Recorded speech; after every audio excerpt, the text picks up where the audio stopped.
তোমাকে অনেক অনেক ধন্যবাদ আমাদের এরকম পরিস্থিতিতে আমাদের পাশে থাকার জন্য।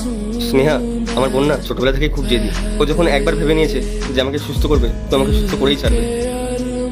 কি কপাল দেখ আমার, দাদা হয়ে আমার তোকে হেল্প করার কথা, কিন্তু এখানে উল্টো তুই আমাকে হেল্প করছিস। সত্যি রে বোন, আজকালকার দিনে দাঁড়িয়ে তুই আমার জন্য যা করছিস, কোনো বোন তোর দাদার জন্য এমন করবে না।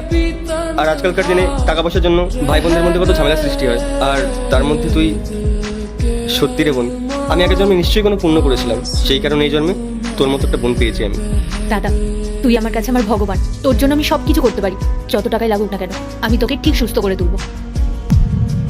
বাড়ির থেকে বেরিয়ে তাহলে এই সমস্ত করা হচ্ছে? হ্যাঁ, তুমি আমার টাকাগুলোকে এরকম ভাবে নষ্ট করছো। রাহুল, তুমি? আমার না তোমার উপর অনেকদিন ধরে সন্দেহ হচ্ছিল।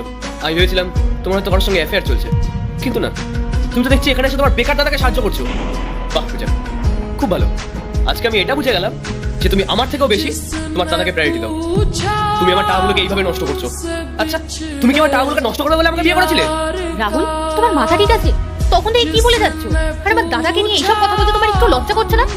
আর এই দাদা একদিন আমাদের 4 হাত এক করিয়েছিল, কত ধুমধাম করে আমাদের বিয়ে দিয়েছিল। আর তুমি সেই দাদাকে এখন সহ্য করতে পারছো না কেন? রাহুল, কেন তুমি আমার দাদাকে সহ্য করতে পারো না? এই দেখো পূজা, আমি না তোমার সঙ্গে কোনো ফালতু তর্ক করতে চাই না। আর তোমার দাদার যখন এতই প্রবলেম, তাহলে সেটা একবার আমাকে বলতে পারতে, আমি তোমার এই অবদার্থ দাদাকে সাহায্য করে দিতাম। আর তুমি কি করছো? তুমি তোমার হাজবেন্ডকে না জানিয়ে সেই টাকাগুলোকে এইভাবে নষ্ট করছো। এই কারণেই না আমি তোমাকে এই বাড়িতে আসতে দিতাম না। সেরকম দাদা তার সেরকম বোন। আমি কষ্ট করে টাকা ইনকাম করবো, আর তুমি আমার টাকাগুলোকে এইভাবে ওড়াবে? পূজা, যে মানুষটা ফ্রিতেই এতগুলো টাকা পেয়ে যায় না, সে কোনোদিনও টাকার মূল্য বুঝবে না। সে কোনোদিনও চাইবে না যে তার ফ্যামিলি একটা ভালো লাইফস্টাইল লিড করুক। আর তোমার দাদার না এইসবের কোনো চিন্তাই নেই। আর শুধুমাত্র এই কারণেই আজ তোমার দাদা আমার থেকে এতটা পিছিয়ে আছে। পূজা, তুমি আমার ওয়াইফ, তাই জন্য আমি তোমাকে শেষবারের মতন ওয়ার্নিং দিচ্ছি। আজকের পর থেকে তোমাকে যেন আমি এই বাড়ির ত্রিসীমানায় না দেখি, বুঝতে পারলে? দেখি দাদা, এই ছেলের সাথে তুই আমার বিয়ে দিয়েছিস, আর কি যেন বলেছিলিস তুই আমাকে, যে তোর সাথে যার বিয়ে দিচ্ছি না সেটা কি খুব ভালো ছেলে, তার মতো নাকি কোনো ছেলেই হয় না। সেই ছেলে আজকে আমার দাদাকে অপমান করছে। রাহুল, আমার দাদার হার্টের সমস্যা হয়েছে, ডক্টর বলেছে যত তাড়াতাড়ি সম্ভব অপারেশন করতে। তাই জন্য আমি লুকিয়ে লুকিয়ে দাদাকে একটু হেল্প করতাম, কারণ আমি জানতাম এটা যদি তুমি জানতে পারো তাহলে কখনোই তুমি এটা মেনে নেবে না।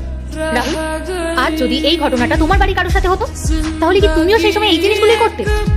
এতদিন আমি লুকিয়ে লুকিয়ে দাদার সাথে দেখা করতে আসতাম, কিন্তু আর না। আজকের পর থেকে আমার যখন ইচ্ছা হবে আমি তখনই এই বাড়িতে আসবো। তোমার যদি খুব সমস্যা হয় তুমি আমাকে ডিভোর্স দিয়ে দিতে পারো, আমার তাতে কোনো প্রবলেম নেই। পূজা, এটা তুই কিভাবে কথা বলছিস রাহুলের সাথে? আমি তোকে এই শিক্ষা দিয়েছি? রাহুল যখন চায় না যে তুই এই বাড়িতে আসিস, তাহলে তুই এই বাড়িতে আর আসিস না। রাহুল তোর স্বামী, আর একটা মেয়ের বিয়ের পর তার স্বামী তার কাছে সবকিছু। আর রাহুল তোকে যা বলবে তুই তাই কর, আমি আমারটা দেখে নেবো। তুই যা এখান থেকে। রাহুল, এ নাও তোমার টাকা। আর